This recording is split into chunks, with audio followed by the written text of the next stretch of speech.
इमाम हुसैन का चेहरा मुबारक धूल से हटा हुआ और कई दिनों के सफर से थका हुआ चेहरा, अपने अहलो अयाल के साथ, बीवियों और बच्चियों के साथ एक मुख्तसर सा काफिला, और जिसके सामने पूरे मैदान में जगह जगह अजानों की आवाज नहीं, तलवारों की आवाजें गूंज रही हूं, तीर बरसाते हुए खनखनाती हुई आवाजें आ रही हूं, और फिर चटेल सहरा और मैदान नजर आ रहा हो, तो कैसा एहसास होगा?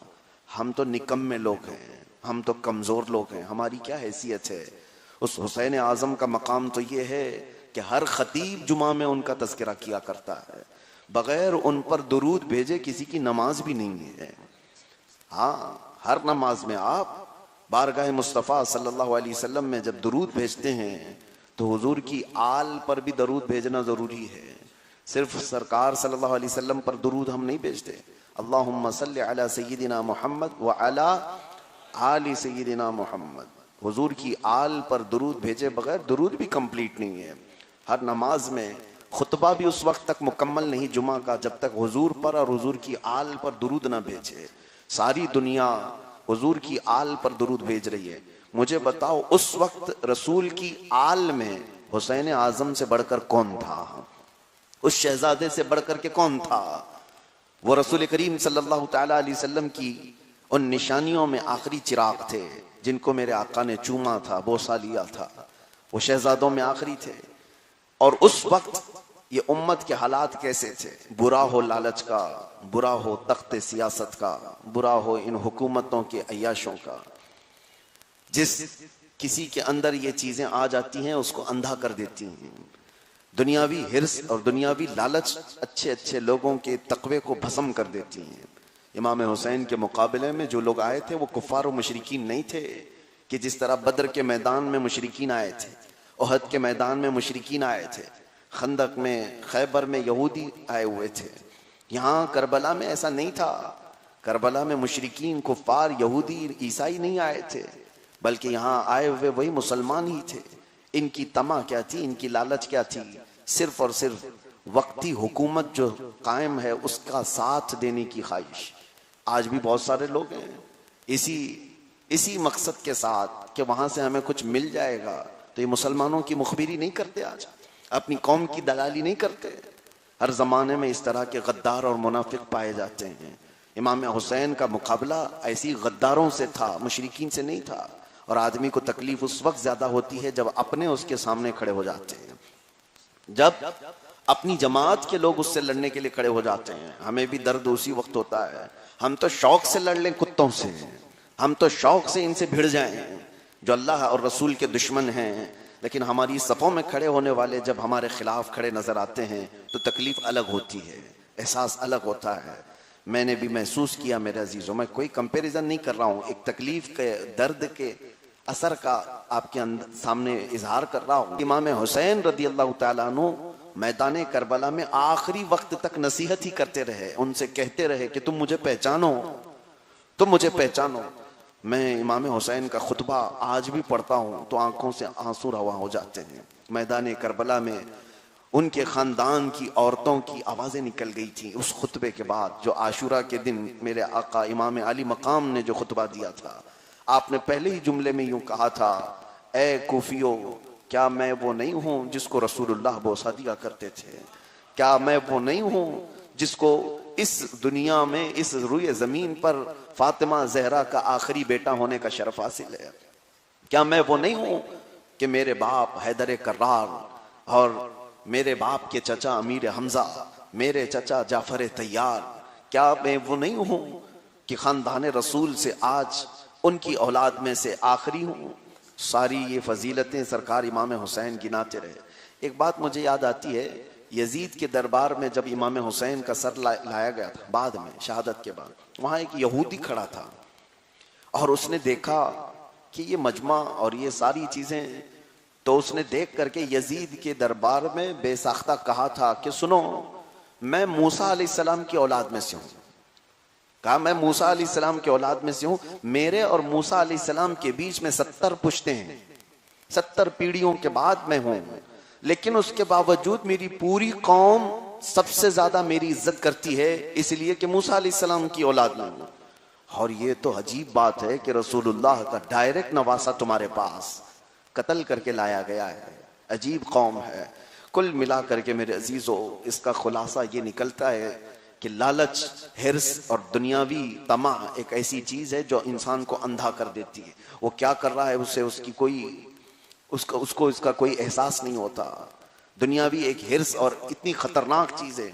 कल ही मैं जिक्र कर रहा था, हुसैनी हो तो आप डटकर मुकाबला करेंगे और अपनी जीत के लिए कभी जालिम कुत्तों की मदद नहीं लेंगे।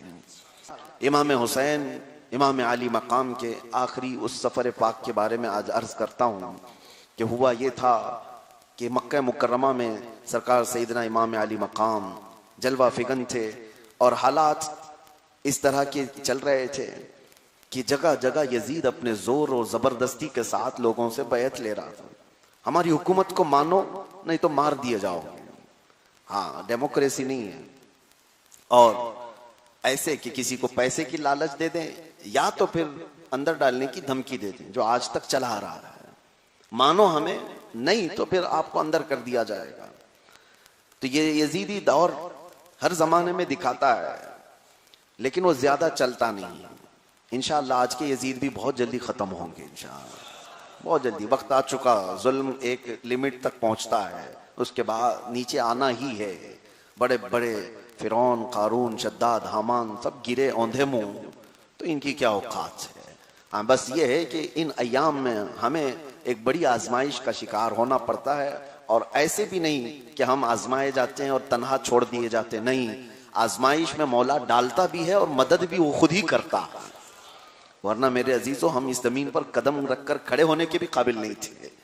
आज हम जिस तरह सफों में बैठ कर के जुमा अदा कर रहे हैं, मौला की मदद ना होती तो हम ये सजदे भी नहीं अदा कर रहे होते। अल्लाह हम की मदद होती है, वो आजमाइश में डालता जरूर है, लेकिन बंदे को तनहा नहीं छोड़ता। हाँ, बहरहाल सरकार इमाम हुसैन के खिलाफ जो बातें आई उसकी वजह ये थी कि तकरीबन जमाना उसने कैप्चर कर लिया, हर इलाके को अपने मातहत कंट्रोल में ले लिया। लेकिन जाहिर सी बात है, हर इलाका कंट्रोल में तो नहीं आता। हर जगह पर लोग डर तो नहीं जाते, कहीं तो अल्लाह के शेर होते हैं और वो सोए हों तो कुछ कुत्ते ये समझते हैं कि जमीन खाली है। ऐसा नहीं है। यजीद के साथ यही मामला हुआ। सारे लोगों को किसी न किसी तरह से अपने कंट्रोल में तो ले लिया, लेकिन चंद सहाबा में हजरत अब्दुल्ला बिन जुबैर, अब्दुल्ला बिन उमर और हजरत इमाम हुसैन, ये बड़े सहाबा उस वक्त मौजूद थे जिनके मातहत लोग जज्बाती तौर पर शामिल रहते थे। इन्होंने इनकार कर दिया था, और इनकार करने की वजह कोई जाती इनाद, कोई जाती हसद नहीं था। इमाम हुसैन रदी अल्लाह तआला अन्हु यजीद की बैत को कबूल करने से इनकार किस लिए कर रहे थे? क्या उनकी पुरानी कोई दुश्मनी की वजह? अगर वैसी दुश्मनी होती तो 20 साल तक अमीर मुआविया की खिलाफत को क्यों मान करके बैठे होते?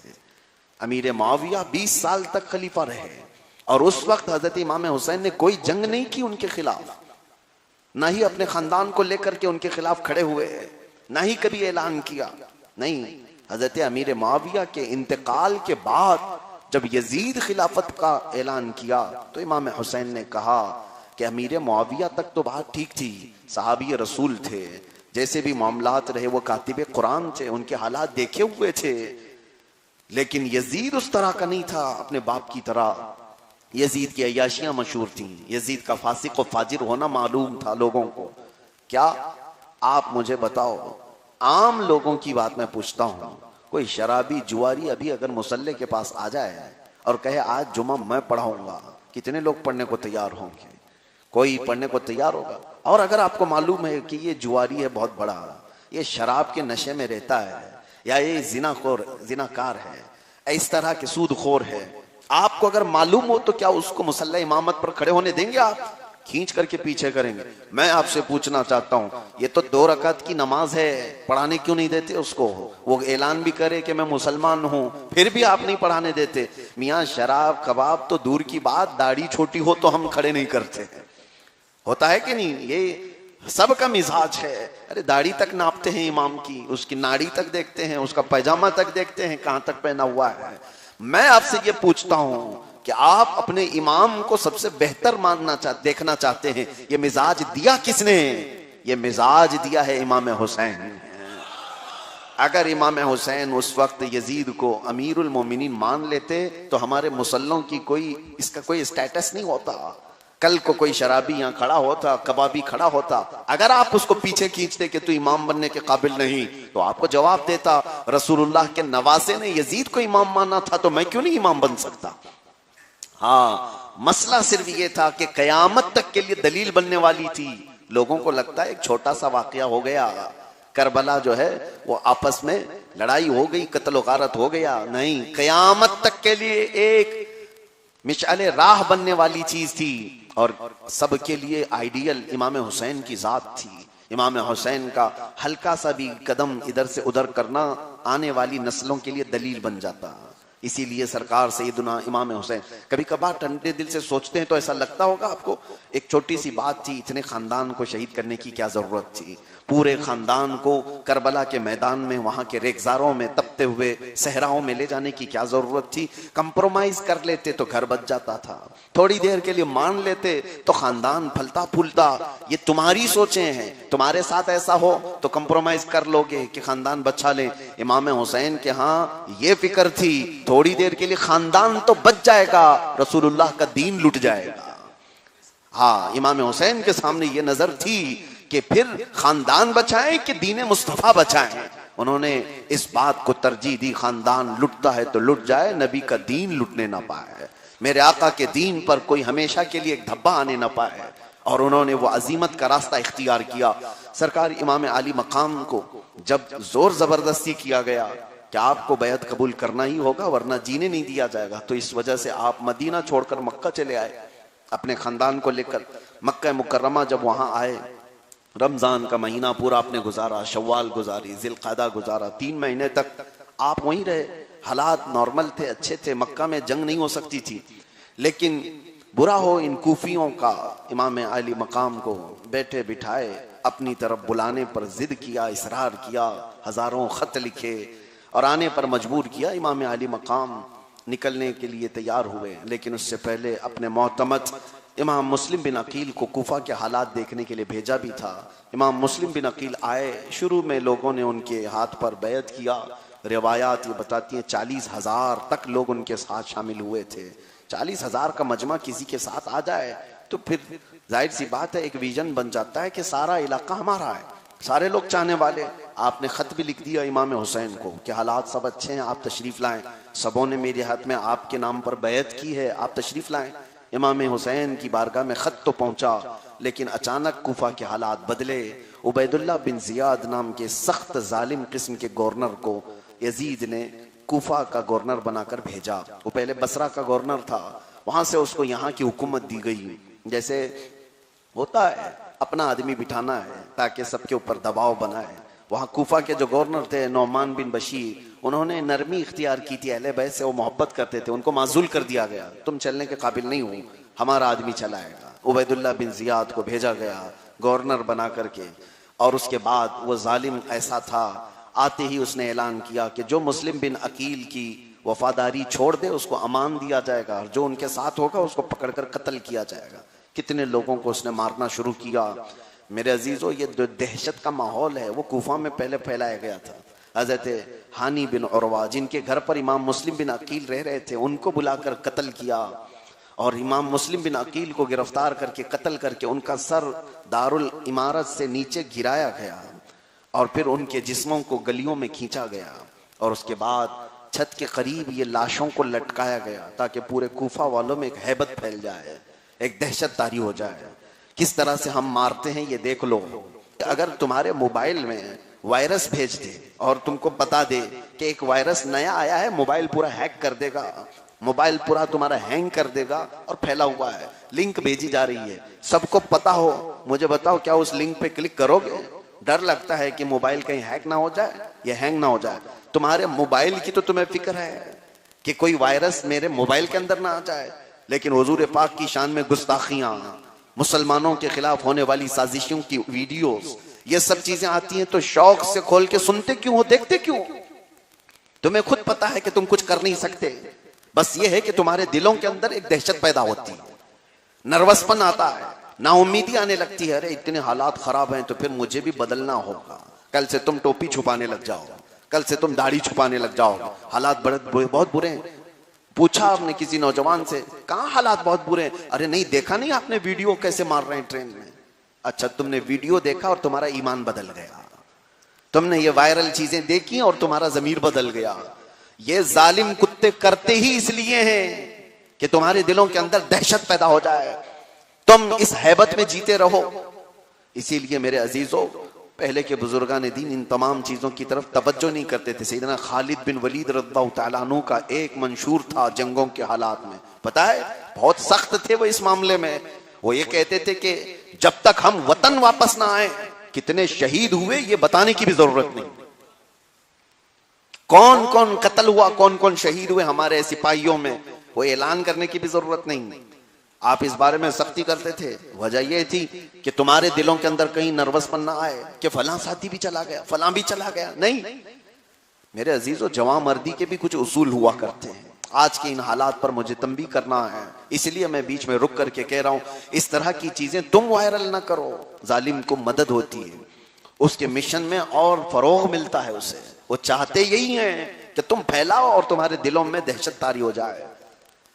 सैयदना इमाम मुस्लिम बिन अकील की लाश को दारुल इमारा पर लटका करके सारे कूफा वालों को दिखाया जाता रहा कई दिन तक। और वो कूफी थे बुज़दिल, तो डर और बैठ गया, और डर बैठ गया। अब तो वो इमाम हुसैन को लिखे हुए खत भी उनको याद नहीं, कितने खत लिखे थे हजारों की तादाद में, वो सब उन्हें याद नहीं। और वक्त ये भी आ गया क्या वो यजीद की वफादारी में उछल कूद करने लगे। हाँ, हालात बदल गए तो दिल भी बदल गया, हालात नजारे बदल गए तो नजरें भी बदल गई, होता है यही। और इमाम हुसैन रदी अल्लाह ताला अन्हु इधर मक्का से निकलने को तैयार हैं, उधर इमाम मुस्लिम की शहादत हो चुकी।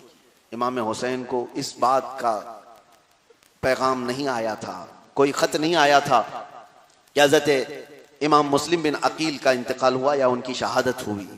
बहरहाल जब निकल रहे थे तो कई लोगों ने रोका इमाम अली मकाम को कि आप न जाएं।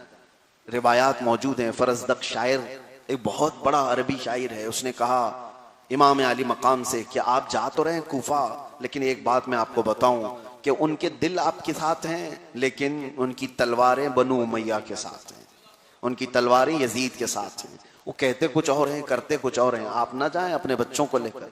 लेकिन इमाम हुसैन के सामने एक मिशन था कि उन्होंने ये लिख करके भेजा था कूफा वालों ने कि अगर आप नहीं आएंगे तो हम यजीद की बैत करेंगे, और क़यामत में अगर अल्लाह हमसे पूछ ले तो हम यही कहेंगे हमने बुलाया था, रसूलुल्लाह का नवासा आया नहीं तो हमने यजीद की बैत कर ली। इमाम हुसैन के लिए बड़ा सख्त मसला था। आपने कहा कि मुझे ये सारी चीजें रोक नहीं सकती, मुझे सफर करने दो। आगे बढ़ते हुए हजरत अब्दुल्ला बिन जाफर जो हजरत ज़ैनब के शौहर हैं, उन्होंने अपने 2 बच्चों को भेजा खत दे करके, बल्कि बाद में खुद आए बीच सफर में और कहा कि मैं अल्लाह का वास्ता देता हूं आप वापस चले आए, ये सफर आपके लिए मुनासिब नहीं है। इमाम अली मकाम ने उनकी बात को भी सुना और उसके बाद फिर सफर इख्तियार किया। कई मंजिलें तय होती रही, कई लोग इसमें शामिल होते रहे। शुरू में ये काफिला 82 लोगों पर था, 82 लोगों पर। फिर उसके बाद कई बदवी जो देहात के लोग थे, बीच के थे, सब शामिल होते रहे काफिले में। काफिला बढ़ता रहा। फिर एक मकाम ऐसा आया कि जहां एक खादिम आया कूफा से, मोहम्मद बिन अशास का गुलाम था। उसने खबर दी कि आपके भाई मुस्लिम बिन अकील को शहीद कर दिया गया, और जिस घर में वो रहते थे हानी बिन उरवा, उनको भी कत्ल कर दिया गया। तो जैसे ही ये खबर आई तो इमाम हुसैन उस वक्त सोचने लग गए, तरद्दुद के शिकार हुए कि अब क्या किया जाए। मेरे मोतमद, मेरे वकील खास को ही उन्होंने मार दिया, तो इसका मतलब है हालात बदल गए हैं। अब इमाम हुसैन रदी अल्लाह तआला अन्हु ने अपने काफिले में जितने लोग शरीक थे सबको मुखातिब करके फरमाया कि अब जो यहां से जाना चाहता है वो वापस चला जाए। और हम भी अब इरादा करते हैं। इसी असना में इमाम मुस्लिम बिन अकील के जो भाई थे काफिले में, उन्होंने कहा हमारे भाई का दर्दनाक अंदाज में कत्ल हुआ है, अब तो वापस जाने का सवाल नहीं होता। इमाम अली मकाम से उन्होंने कहा हम तो उसका इंतकाम लेंगे, किसास लेंगे, हमारे भाई को बिना किसी वजह के उन्होंने कत्ल किया है। तो इमाम हुसैन के सामने अब दूसरा मसला था कि जा तो सकते थे वापस, लेकिन अब हमारे भाई को कत्ल किया गया है, तो क्या उनके कत्ल को छोड़ करके वैसे ही चला जाए? और उनके भाइयों के भी काफिले में शिरकत इमाम हुसैन को पता थी, तो सारे भाइयों ने, इमाम मुस्लिम बिन अकील के भाइयों ने कहा कि नहीं, हमें जाना है, मुकाबला करना है। इमाम हुसैन उनकी बात पर फिर जाने को तैयार हुए, लेकिन ऐलान फरमाया कि दूसरे जितने लोग हमारे काफिले में शरीक हुए हैं उनको मैं इख्तियार देता हूं, तो जो जाना चाहे वो जा सकता है। तकरीबन 130 लोग थे जो काफिला छोड़कर चले गए। काफिले में तकरीबन 200 से ज्यादा लोग शामिल थे, लेकिन इस रास्ते में वो सारे लोग अलग हो गए। उन्होंने कहा अब हमारा क्या मसला है, अब वहां कत्ल हो रहा है कूफा में, तो हम कहां जाएंगे, छोड़ दिए। हमेशा इस बात को याद रखें, जिंदगी के सफर में कितने आते हैं कितने छोड़ते हैं, ये तुम्हारे अज़्म और हौसले पर फर्क नहीं पड़ना चाहिए। अल्लाह पर भरोसा हो तो तन्हा चलते रहो, हक के रास्ते में ये मामलात आते रहेंगे। कितने नए दोस्त बनते हैं और कितने अच्छे दोस्त छोड़ के जाते हैं, कितने हमारे अजीजों का इंतकाल होता है और बहुत सारी चीजें, हमारा मिशन हिल जाता है, लेकिन ये तमाम चीजें तुम्हारे अजीमत और तुम्हारे अज़्म को जलजला नहीं देना चाहिए। इमाम आली मकाम ने देखा कि तकरीबन 130 लोग चले गए वापस, और रिवायात में है कि सिर्फ 72 लोग बचे रहे, और बाज रिवायात में है सिर्फ 82 लोग बचे रहे, जिसमें 22 लोग सिर्फ आपके खानदान के थे। इमाम हुसैन रदी अल्लाह ताला अन्हु के भाई, इमाम हसन के बच्चे और हजरत अकील के बेटे, हजरत अली करमल्लाहु वजहुल करीम के और दूसरे बेटे, इमाम हुसैन के भाई भी थे, बेटे भी थे, भांजे भी थे, भतीजे भी थे। यही 22 लोग खानदान अहले बैत से थे।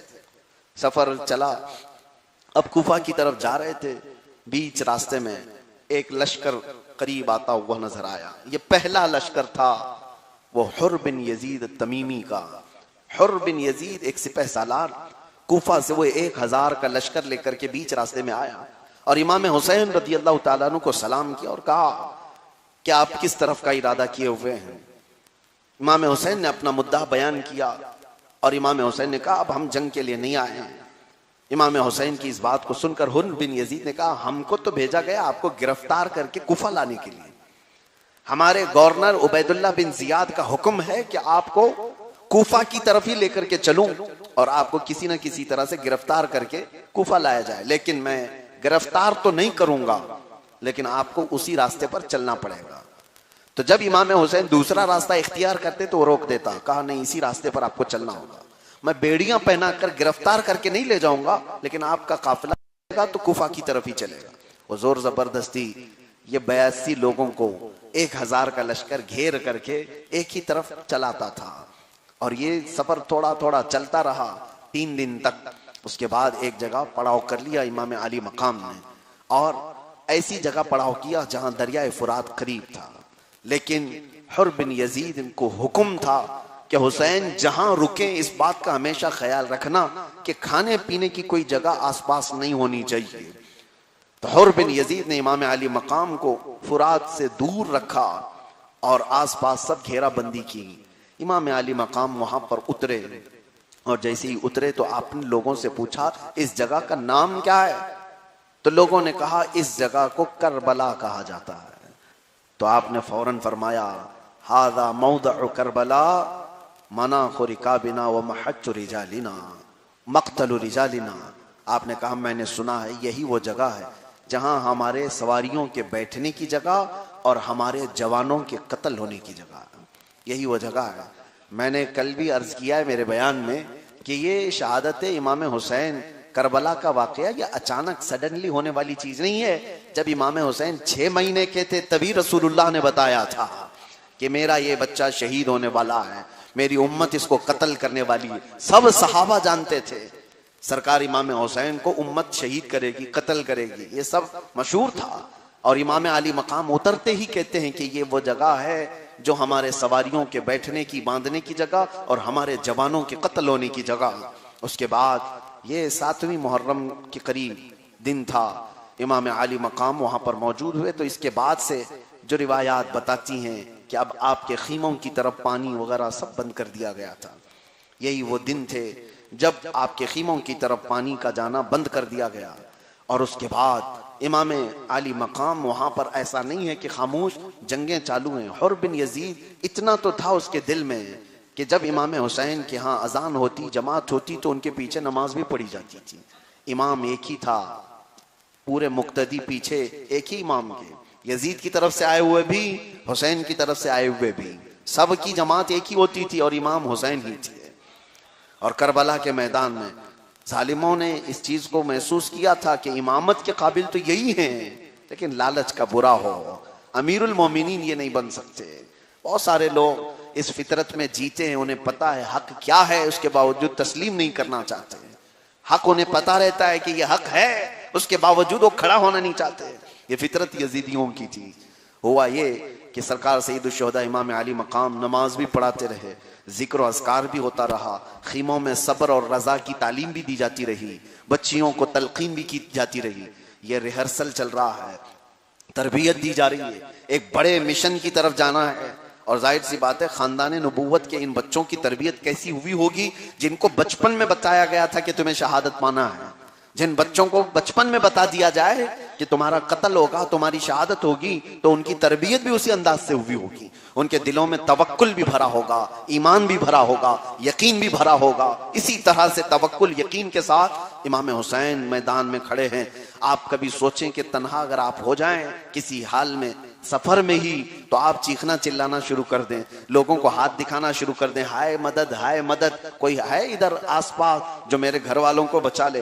रोना बिलबिलाना तो इंसान की फितरत है, लेकिन एक रिवायत भी ऐसी नहीं मिलती कि इमाम हुसैन ने मैदान करबला से चीख मार कर किसी को पुकारा हो, हाय मदद, कोई आ जाए मेरे बच्चों को बचाए। नहीं, वो तन्हा 56 साल की उम्र में अपने बच्चों के पास खुद जाते थे, अपनी बेटियों के पास खुद जाते थे, जहां पानी की शिद्दत उन्हें परेशान करती। दो जुमले इमाम हुसैन के ऐसे होते कि उनको ठंडा कर दिया करते। खानदान अहले बैत के अफराद कहते हैं, जो आखिरी बचे हुए इमाम ज़ैनुल आबिदीन हैं, वो फरमाते हैं कि हमारे करबला में हालात ऐसे थे कि शिद्दत की प्यास जब लगी 10वीं मुहर्रम को, तो हमारे पास कुछ बाकी नहीं रहा था, यहां तक कि माओं के सीनों से दूध तक सूख गया था, बच्चे बिलकते थे, लेकिन एक ही दवा थी हमारे पास, एक ही दवा थी। शिद्दत की प्यास बेकरार करती तो एक बार चेहरे इमाम हुसैन को देखते थे, प्यास हल्की हो जाती थी, ये शिद्दत में कमी आ जाती थी। ये सिफत रसूलुल्लाह के साथ थी।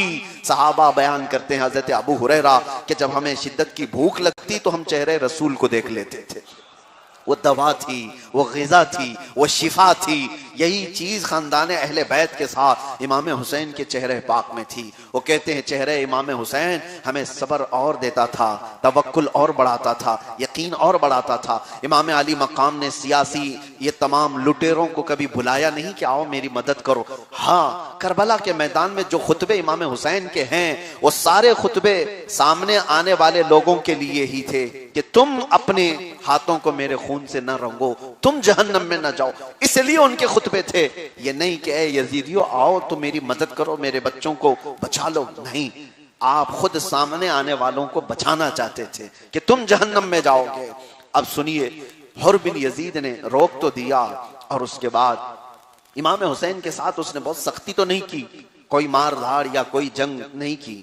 3 दिन गुजर गए तो सुना, 2 दिन गुजर गए तो उबैदुल्लाह बिन जियाद को किसी ने खबर दी कि हुर बिन यजीद हुसैन इब्न अली को कूफा की तरफ ला नहीं रहा है, एक ही जगह पर रुका दिया है, और ना उनको पकड़ता है ना उनको गिरफ्तार करता है। तो ये बात सुन करके उबैदुल्लाह बिन जियाद ने अम्र बिन साद एक शख्स को बुलाया और उससे कहा 4000 का लश्कर दे करके भेजा, करबला जाओ। अम्र बिन साद कौन है जानते हो? ये करबला के मैदान में 4000 का लश्कर लेकर के आने वाला कौन है? अशरे मुबश्शरा में से मौजूद सहाबी रसूल साद इब्न अबी वक्कास का बेटा है। बाप इस मकाम पर है, अल्लाहु अकबर। और मकाम बताऊं, साद इब्न अबी वक्कास का मकाम, साद इब्न अबी वक्कास का मकाम जानते हो? ये उन 10 सहाबा में से जिनको हुजूर ने जन्नत की बशारत दी। इतना ही नहीं, तन्हा वो एक सहाबी हैं जिनको रसूलुल्लाह ने कहा था, साद तीर चलाओ तुम पर, मेरे माँ बाप कुर्बान। एक ही साहबी हैं जिनको खुद रसूलुल्लाह ने कहा था, इर्मी या साद भी अभी अंत व उम्मी, मेरे माँ बाप तुझ पर कुर्बान हो, ऐ साद तीर चलाओ। उस साद इब्न अबी वक्कास का बेटा है जो करबला के मैदान में इमाम हुसैन के मुकाबले में आ गया। ये हमेशा याद रखो, बहुत अच्छों के बेटे बहुत अच्छे निकले ये जरूरी नहीं है। और बहुत बुरों के बेटे बहुत बुरे हो जाएं ये भी जरूरी नहीं। अबू जहल के बेटे इक्रमा सहाबी रसूल थे, बारगाह मुस्तफा में गुलाम थे। और कई ऐसा हुआ कि साद इब्न अबी वक्कास का बेटा अम्र बिन साद निकला, मंशाए इलाही है। बेटों को हमेशा ये ना देखें कि बड़े बाप का है, बड़े बाप का है तो जरूरी नहीं है कि वो बड़ा ही होगा। कभी कभार बहुत बड़े बाप का बेटा बहुत छोटा निकल जाता है, बहुत गलत भी निकल जाता है। पीरों के यहाँ भी यही मिजाज हो, हर खानकाह में हर पीर के बेटे का जरूरी नहीं कि पीर का बेटा पीरी पैदा हो। हाँ, कई जगह ऐसा भी हो जाता है कि पीर का बेटा पैर हो जाए। ये तारीख में देखा गया है। अंधभक्ति नहीं है हमारे यहाँ, अंधी तकलीद नहीं है, अंधी तकलीद नहीं है। तकवा की बुनियाद पर हमारे यहाँ हर कोई अफजल है, बाकी किसी की वजह से नहीं, तकवा की बुनियाद पर। अम्र बिन साद 4000 का लश्कर लेकर के करबला के मैदान में आया और उसको एक लालच दी गई थी कि ईरान का एक शहर है रे, वहां की हुकूमत उसके हाथ में दी गई कि अगर तू जाएगा करबला फतह करके आएगा तो रे की हुकूमत तुझे दी जाएगी। वो सिर्फ एक जगह की हुकूमत उसकी नजर में समाई थी। हालांकि वो शख्स ऐसा है जो जानता था कि हुसैन का मकाम क्या है। वो अपने बाप साद इब्न अबी वक्कास से भी सुना था अहले बैत क्या है। क्या इसको नहीं पता था कि रसूलुल्लाह अपने कंधों पर सवार करते थे, रसूलुल्लाह उनको सूंघा करते थे, रसूलुल्लाह ने फरमाया जन्नती जवानों के सरदार हैं, सब पता था। लेकिन मैं ये कह रहा हूं सारी फजीलतें आंखों पर पट्टी डाल देती हैं, कभी दुनिया ऐसी गालिब आ जाती है, दुनिया ऐसी गालिब आ जाती है। अम्र बिन साद जब आया तो करबला में अब 5000 लोग हो गए। कितनों के मुकाबले में? 82 लोगों के मुकाबले में 5000 लोग हो गए। उसके बाद ये काफिले और ये लश्करों के आने का सिलसिला खत्म नहीं हुआ। उबैदुल्लाह बिन जियाद वो इतना गुर्राया हुआ था कि इमाम हुसैन को किसी भी हालत में जीतने नहीं देना है, या उनकी फौज को बढ़ने नहीं देना है, और ना ही उनको गलबा हासिल करने देना है।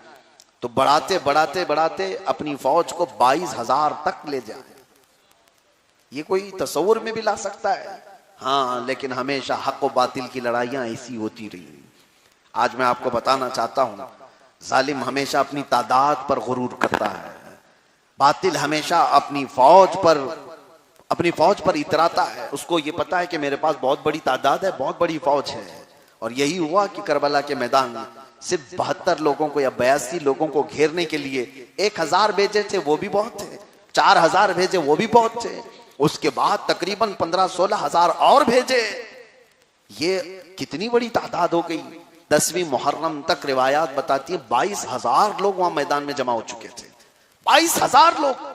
हाँ, ये इंसानी फितरत है कि जब वो इंतकामी जज्बे पर आता है तो चाहता है बड़ी से बड़ी ताकत से मैं मुकाबला करूं।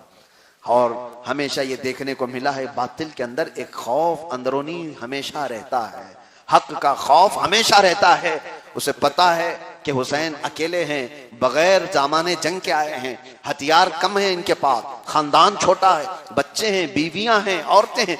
जंग के लिए आने वाला छोटे बच्चों को, दूध पीते बच्चों को लेकर के तो नहीं आता, उनको पता है। उसके बावजूद एक अंदरूनी खौफ है कि अकेले को हम गिरफ्तार भी नहीं कर सकते। ये डर अल्लाह ताला ने हर जमाने में कायम रखा है, हर जमाने में कायम रखा है।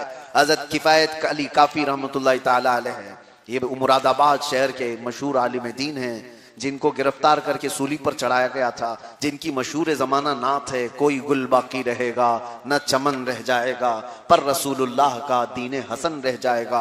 आज़ादी से पहले के वो आलिम दीन जिनको गिरफ्तार किया गया, मैं यहाँ बात बीच में क्यों कह रहा हूँ कि वो किफायत अली काफी की जुबान से परेशान थे लोग। ये अंग्रेजों का दौर था, उन्होंने एक आलिम को गिरफ्तार करने के लिए 3000 कुत्ते भेजे थे। 3000 फौजी आए थे एक आलिम दीन को गिरफ्तार करने के लिए। तो ये नई बात नहीं है। अरे मियाँ, एक का मुकाबला एक से नहीं होता, इतना तो आप तस्लीम कर लो कि हमेशा से तादाद कभी भी देखोगे कि हम थोड़ी सी तादाद में रहे और कुत्ते बहुत बड़ी तादाद में रहे। आप डरो मत, मैं बार बार कुत्ता कह रहा हूं, आपको कुछ नहीं होगा, जो होना है वो होकर रहेगा इंशाअल्लाह। इसलिए कि इमाम आली मकाम ने मैदान करबला में एक जुमला कहा था, मैं वो बाद में दोहराऊंगा, हम इसे ही नहीं कहते। हजरत उमर ने भी ये जुमला कहा था और हम ऐसे ही नहीं कहते। हजरत इमाम अली मकाम ने ये जुमला कहा था। इंशाअल्लाह अज़ीज़ मैं आखिरी वक्त में वो सुनाता हूँ। तो जब वहां पहुंचे तो 22,000 का लश्कर, ये बता रहा था कि तुम्हारे अंदर डर कितना है, बता रहा था कि तुम्हारे अंदर बुज़दिली कितनी है कि एक शेर हैदर को तुम मुकाबले के लिए 2-4 लोग भी काफी हो सकते थे, लेकिन तुम्हारा दिल ये बताता है कि हैदर कर्रार का शेर 2-4 के लिए नहीं है। और ये मिजाज दिया गया है उम्मत को। देखें, अल्लाह तबारक व तआला ने करबला के मैदान में क्या इमाम हुसैन की मदद नहीं की? मदद है। आज तक जो ये जिंदा है ना करबला, ये इमाम हुसैन की मदद ही है। जंगें बहुत हुई, लेकिन ईमान को ताजा करने वाली जंग वो करबला की है। उसमें असर आज भी है कि वो पुरानी नहीं होती। क्यों इतनी तवज्जो से सुन रहे हो? क्या पहली बार करबला सुन रहे हो? बचपन से सुन रहे हो? फिर तवज्जो से क्यों सुन रहे हो? इसलिए कि करबला को अल्लाह ताला पुराना होने नहीं देता, हर वक्त इसकी लज्जत जदीद है। मैं एक बात यह कह रहा हूं कि अल्लाह ताला ने उस मैदान करबला में जो ये अपनी कुदरत का इजहार किया, फरमाया 22,000 लोग आए। कभी क्या होता है मालूम है, तादाद जो बड़ी आती है वो अजमत शान के लिए होती है। रसूल करीम सल्लल्लाहु तआला अलैहि वसल्लम मैदान बद्र में थे, 313 थे, 1000 लोग सामने थे। अल्लाह मदद फरमा रहा है। किस तरह से मदद फरमाया बद्र में? पता है आपको? फरिश्तों को आसमान से उतारा गया। कितने फरिश्ते? 5,000 फरिश्ते। कुरान में इसका जिक्र है। कितने फरिश्ते उतारे?